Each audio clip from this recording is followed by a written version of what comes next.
Welcome to Charting Toward Intimacy, where we're expanding the conversation around Catholic sexuality. I'm Ellen. And I'm Kathleen. Welcome to the show.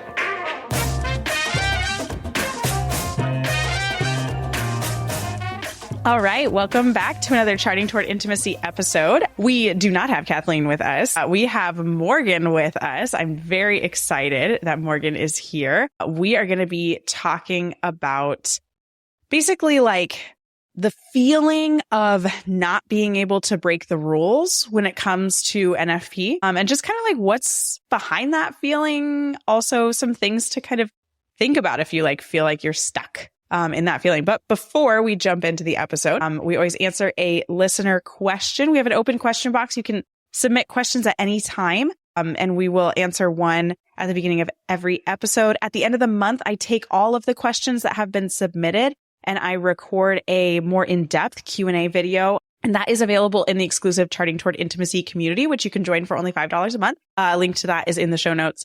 A link to the open question boxes in the show notes. The question for this week is oral sex okay? And so there's a little bit, there's some yes and no to this question. Let's go with the no first, because that's a little easier. And then we'll talk about the yes. Oral stimulation of the male genitals to climax is not licit. And the reason for that is because the male orgasm is inherently connected to the procreative aspect of his biology, meaning that the orgasm and ejaculation happen at the same time. They coincide. And so that means that his orgasm needs to happen during penetration, when it has the ability to fulfill its procreative purpose. Now, if it was oral stimulation of the man's genitalia, like as part of foreplay, that is okay, but not to climax. And then on the woman's side, the woman's orgasm is actually separate from her procreative process. So it is okay that the woman's orgasm actually happen outside of penetration, so long as it is within one full sexual act, meaning that maybe it happens right before penetration, maybe it happens right after it, but not say 20 minutes later after you've already started cleaning up. And the woman's like, oh, wait a second, actually, I never orgasmed. Can we go do that? That would be a new sexual act.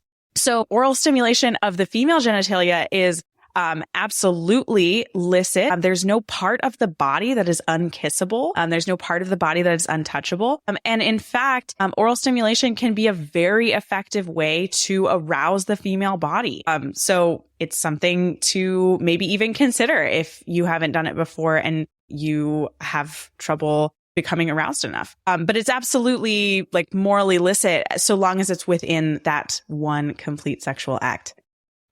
Whew, that was a whole soapbox right there. All right, Morgan, would you like to introduce yourself a little bit to our listeners? Yeah, I sure can. My name is Morgan, and I used to be an elementary teacher. Now I'm a stay-at-home mom, and I have known Ellen for a very, very long time. We did CCD together, or religious ed, I guess is probably what they call it now. What does CCD even stand for? I don't know. I don't think anyone knows. Something about catechism. CCD classes. Let me Google it. We have the internet. What does that even stand for? What does CCD stand for? Morgan and I have known each other since probably, maybe like third or fourth grade, probably. Yeah. CCD stands for the Confraternity of Christian Doctrine. Oh, wow. Okay. I wouldn't have guessed that. No. I would have lost that game. I figured one of the C's was catechism. I thought so too. How embarrassing. Well. Anyways, Ellen and I went through CCD together. We did BBS together. Oh, yes. We walked to school together. I was in her wedding. All the drama that comes with like high school girls walking to school together. Fabulous stuff, you guys. It's so good. Yeah.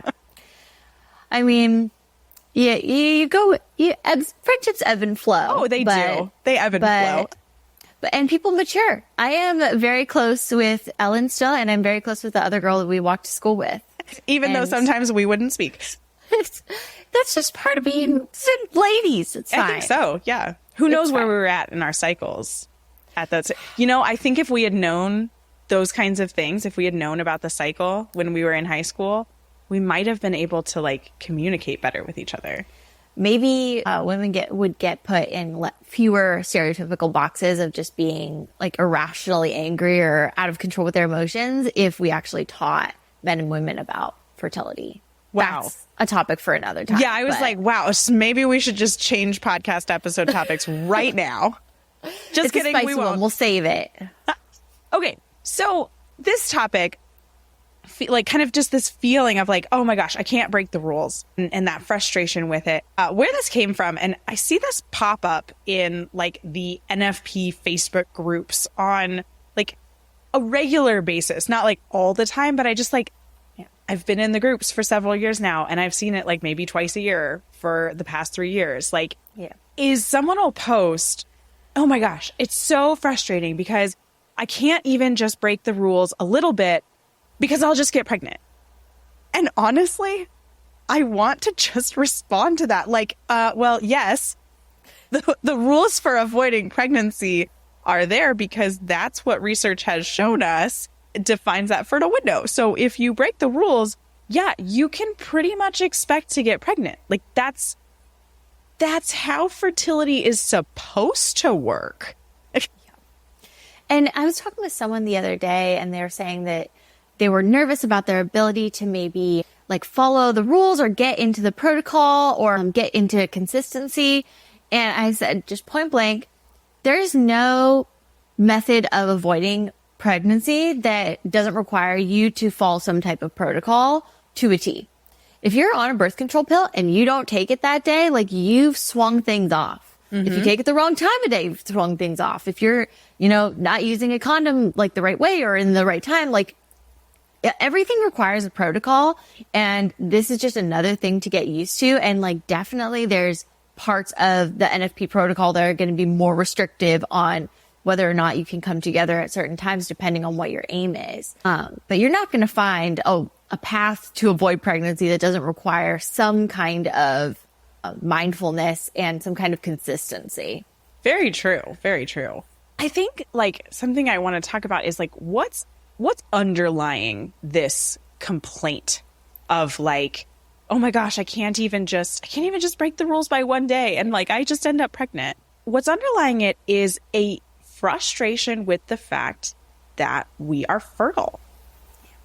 And that's a gift of the female body and a gift of the male body, right? The male body is also fertile. But our fertility is a gift, but society has just been hammering it that it's a burden for decades now. And like Morgan, like you and I mean, we grew up in the same town. Like we went to the same school. Like we had very much the same, like we felt this in our generation. Like this is what we've been taught. I mean, like even our parents kind of had this like, oh, fertility is kind of just this burden.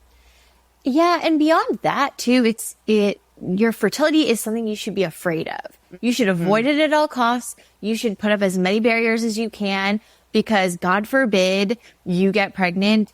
It was like the scariest thing in the world. And definitely like there are situations where women get pregnant and maybe for medical reasons it's scary or maybe for social reasons or what have you. But fertility in general is not a scary, bad thing. And I feel like in our society, especially right now, everyone is just terrified of being locked down by a child or getting pregnant. And we could talk about all the social reasons that probably come into that. But yeah, you're right. It's like a frustration with your own fertility, I think is definitely part of it. Yeah. And it's like, yes, if you're in that situation where you're like, oh my gosh, I only broke the rules by like one day and we got pregnant, like I got pregnant. How? Like, it's okay to be like frustrated. Like it's like your emotions are fine. Yeah. So, like we're not trying to like say that you're wrong for feeling exasperated by an unplanned pregnancy or anything like that. But like your body performed the way that it's designed to perform. Yeah. Like that's actually like a very good thing that your body got pregnant from intercourse during the fertile window. Like that means that you're very healthy. Like praise the Lord, right? But like, yes, we also still recognize like there's difficult situations, and like it's okay if things are hard, but don't blame your body for working the way it's designed to work. Like there's something else at play here, right? There's a frustration with needing to abstain.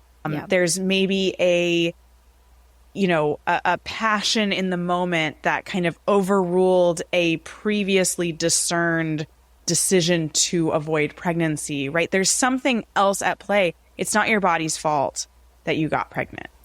Sure. And I think sometimes it's just coming from a misalignment of what do I believe and why am I choosing to abstain, and how do I feel about that? Because I think sometimes it's really easy at different parts of your cycle to be like, you know what, we're abstaining, we're not getting pregnant, and then at different times to feel completely differently. And it's not a bad thing month to month to check in with your spouse about what your goals are and why. Because sometimes you set a marker for yourself of, oh, I don't want to get pregnant for this much time, and things change. The Lord shifts things in our hearts for a reason. I don't think that feeling, passion for your spouse in the moment, or having a change of heart or starting to feel these frustrations is necessarily a bad thing. Like, be paying attention to that in prayer. What is God calling your family to? And then have a conversation about it instead of just stewing in this irritation. Let it push you to a deeper understanding of what God is calling your family to. Right. And Kathleen says this often on the podcast, like sometimes your marriage needs that intimacy more than you need to not get pregnant. And so like, if in the moment you're like, yeah, actually this is something that I really want. This is something my husband really wants. And this is something that that maybe we really need, right? I think what's just really important is to recognize that like, okay, yeah, we are having intercourse within the fertile window. And that means that there's a definite chance of pregnancy. And so I think just sometimes we forget that. Yep. Like, and I know that's very simple, but it's very easy to forget in the moment, because then what happens? Okay, so you have sex in the fertile window. Now you have roughly 14 days of crippling anxiety because and some real come to Jesus prayers. Right. Yeah. I think that's part of why it's so important to have these conversations, right? Instead of just straight up acting on impulse or straight up, going a different direction than you may have planned, really being communicative and making sure that this is something we both agree on, the consequences, whatever they might be, because you don't want to finish coming together and then feel anxious. Right. You don't want to finish coming together and feel resentful. You don't want to finish coming together and feel like maybe you weren't in line, or maybe one of you felt differently. You really want to make sure that this is something that we're agreeing upon together in the same way that you would if you were intentionally going out to get pregnant. Right. I think that's so important, because this can turn from, oh, we took a moment of faith and choosing to be together into something very different, and feelings that might be more problematic than it was worth in the moment. So really making sure that you're thinking about that and praying about that together, and then landing on those consequences, whatever they are, as a unit, instead of it ever becoming well, I felt this way because you made me feel this way.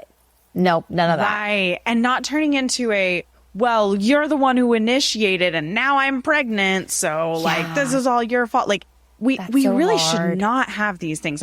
These are decisions you're making together as a couple. Takes two to tango, buddy. Yeah, it takes two to tango. But yeah, this can definitely be an opportunity for growth and for faith. And I know that sometimes those of us who are perfectionists feel like when we break protocol, we're somehow doing something sinful or illegal.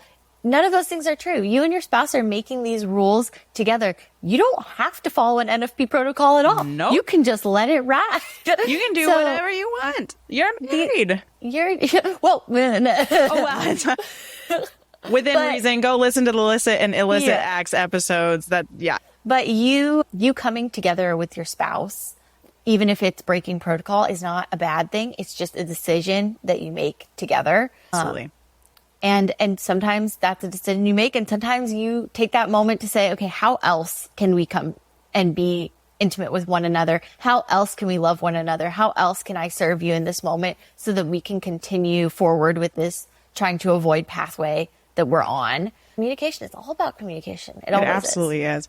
Well, and I think I just want to linger for a little bit longer on what you said about like breaking the rules is not, it's not actually breaking any rules. Like, Yeah. you know, we talk about the rules of NFP because they are the rules to follow to avoid pregnancy. I like the term protocol a lot. Yeah. I like to use that term because, you know, if you're breaking protocol, right, it doesn't feel like you're breaking rules. Sure. So I like that word. Not that it changes anything. I mean, it's still the same. Yeah. Yeah. But like you and your spouse are allowed to have sex at any time that you want to, regardless of if you told your instructor that you're trying to avoid pregnancy. Yeah. I mean, I had clients one time like told me they were pregnant, and I kind of like, I just like paused for a second because I was like, I knew that they had told me they were trying to avoid pregnancy, and I hadn't seen their charts that month. And that's why they didn't send them to me, because they changed their mind. And they were like afraid to tell me that they changed their mind. And I'm like, this is not, I am not making any rules for you. I am not. And it's This is by you. by the way, if Ellen is your coach, Ellen is my coach too. And I text her every other month. I'm like, I broke protocol, expect a new baby. Like, these are not people who are judging you. These are people who are probably excited for you. Honestly, So- yes. Yeah. When I found out about Morgan's pregnancy, do you remember what the text I sent you was? I was like, No. you're going to be a great mother. Yeah. I was like, I'm so stressed out. And she's like, welcome to the club, baby. You're in. No, but it's like, it's not, I think we like harbor this feeling and probably, I mean, it might just be people like us, Morgan, who are kind of like rule followers, you know, perfectionists. Like we harbor this feeling of like, gosh, I'm breaking rules. It's going to happen. I'm such a rule follower. Like I'm so black and white. Like I honestly, sometimes I look at people who like broke protocol and I'm like, I mean, if you're trying to avoid pregnancy, like, why'd you do that? Right. But like, that's just how my brain works. I can't possibly, like, I'm very black and white about that. If I'm trying to avoid pregnancy, like, well, no, like the rule says one more day. You know what just occurred to me that like, I don't even know if I've ever thought about this, is like, I wonder if those feelings of like anxiety about like breaking the rules in terms of like NFP protocol are like somehow linked to those feelings of anxiety that we may or may not have had before we got married about like, is this okay? Is this not okay? And like maybe feeling a little bit like sex was dirty or wrong. Like, I wonder if somehow there's a bridge. Oh, That feels very possible. That absolutely, because there's so much in that kind of like purity culture of like all these rules around sex, and sex is very compartmentalized into one very specific thing. And then then you get married and it's like, oh yeah, and well now it's on the table and like actually you have to be good at it immediately. That's for a totally other podcast episode.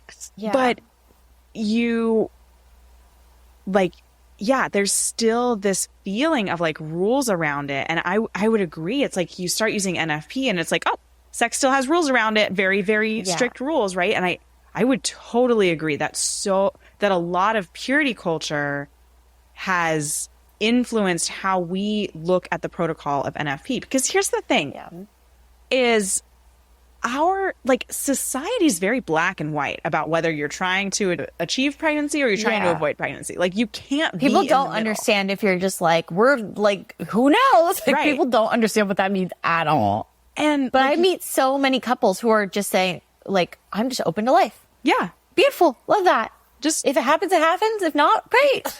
like we're just along for the ride and we're going to see what happens. Right. And it's like, you know, so we're maybe not necessarily trying on the most fertile days. Yeah. Or maybe we're just like kind of threw the charts out and we're just like not really even looking at them. Yeah. Or, or it's kind of like, well, I'm willing to, maybe like peak +2 instead of like peak +3 or peak +4, right? Yeah. Or like Marquette, I'm willing to go on like the first low. Like, there, and that's okay, right? You're not doing anything wrong if you're choosing and saying like, yeah, we're fine with, opening up a little bit lower of a percentage of efficacy for avoiding pregnancy. Like that's what we're thinking. Yeah.